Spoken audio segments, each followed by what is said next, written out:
magkakaigwa na po kita ning sarong cycle po ning operation pag-abot po sa crab hatchery. So palakpakan ta po ang probinsya ng Catanduanes, lalo po ining San Andres. Sain, ang Catanduanes, haloy ng pikpunan yan, gusto tang ipagpadagos, pagtarabangan na maging crab capital ulit siya kan sa tuyang bansa, kan sa tuyang nasyon.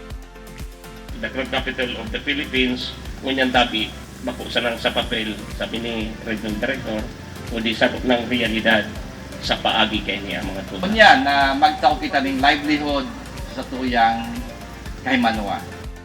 Mahiling ta po, kaakibat po kayo ni ang tourism development kang San Andres.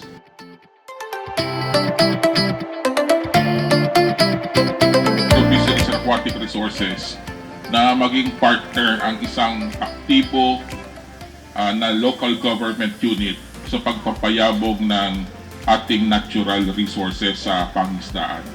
At yan po dito sa panahon ngayon, ang provincial government ng Catanduanes at ang local government ng San Andres.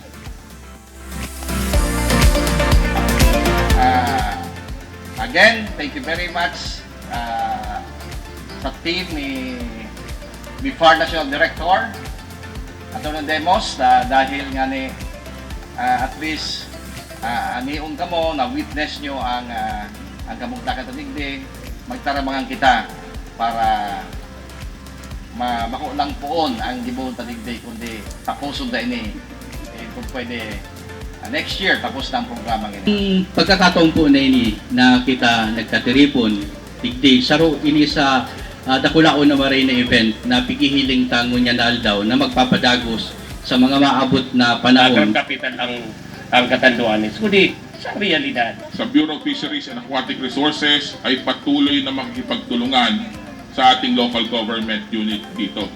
Pakikipagtulungan para maiangat ang produksyon ng alimango ng crabs, mangrove crabs dito sa inyong lugar. At kami po ay naniniwala na sa pagtutulungan natin, may aangat po natin yan.